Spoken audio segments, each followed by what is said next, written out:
Can you imagine a kid 2 years old saying, "Mom, don't take me across Rio Grande, it's against the law"? Give me a break. These have been model citizens.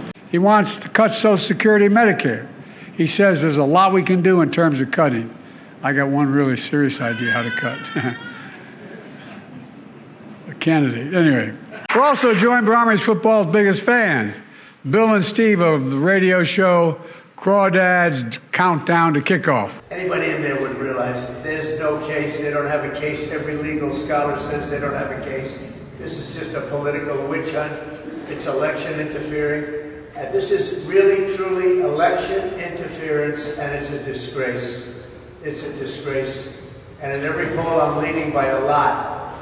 And they figure maybe they can do something here. Maybe they can do. This case should be over. This case should have never been brought. By the way, Alvin Bragg didn't want to bring the case. Your previous DA didn't bring the case. The FEC said they threw it away. They said, "You got to be kidding." Southern District didn't bring the case. Nobody brought the case.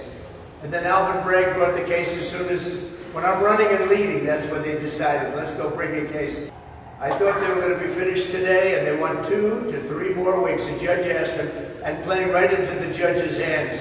The judge is so happy about 2 to 3 more weeks because they all want to keep me off the campaign trail. That's all this is about. This is about election interference. How do we stop it? And it's a disgrace.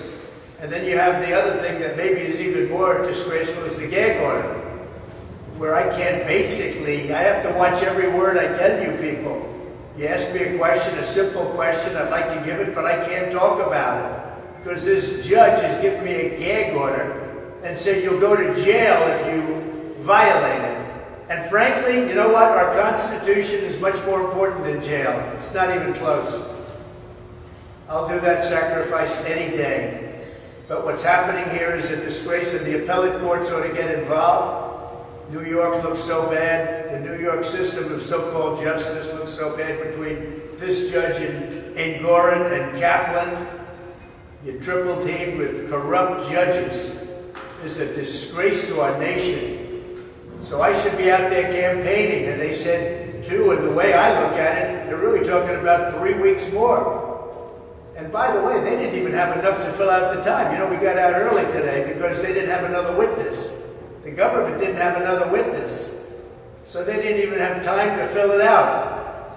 And then they complained. So I'll tell you what, I hope you report the story accurately. This is a real threat to our country, and it's a serious threat to the Constitution. In the meantime, what's going on with this judge is a disaster. Between the gag orders and the hatred he's got for me, and everybody sees it, okay, and you see it better than anybody. God bless the USA.